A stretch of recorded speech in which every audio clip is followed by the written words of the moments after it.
lên mới chết ui tăng chỗ á cổ máu cổ tăng tất á máu liền dụng mấy uống mà tiếp đi còn má nè còn không mà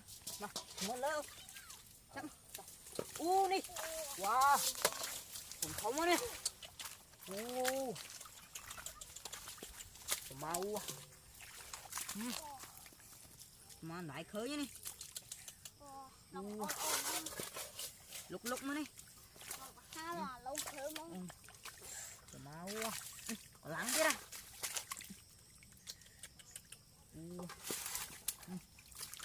sắp à mà sạch có con thằng này nè mau quá đừng mán các bá này mày liên tâm mà mày nuôi được lẹ mà tầm chỗ nó mà dạ một chân nữa mà đây là cái bát luôn này này dạ những ngày này mà xoắn ngon nhiều đồng bia cái này không dạ dạ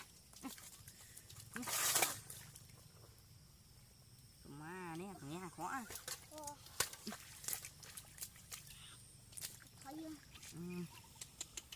màu là lông sớm mà khu chiêu liên tâm mà dốc sắc lẹ mà sẽ thấy làm mau tam chỗ này nó chăm từ mất 3 chỗ này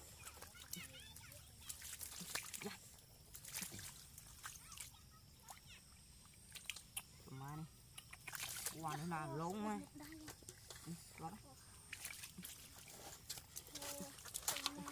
làm con mà ra cua này mà đúng này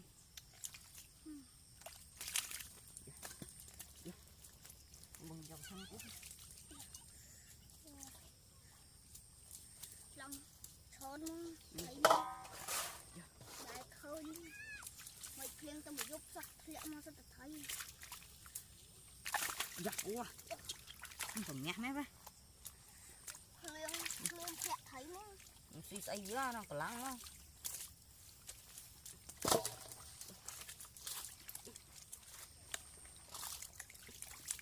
tình biết đây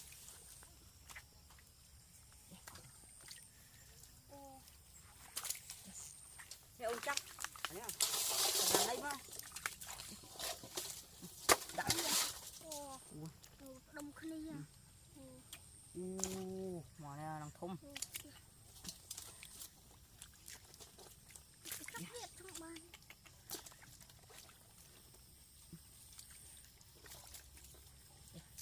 mở lớn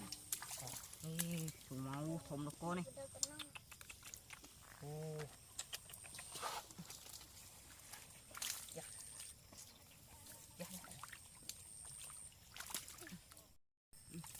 mà này kia mà mà này lông sớm mà này này mà sọc này pha chẹt thế này trong mình thấy mau chớn nữa mau mà vừa nghe con mau mà này con tờ nón này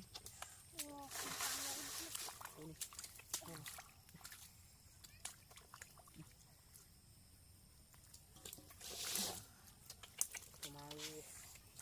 viên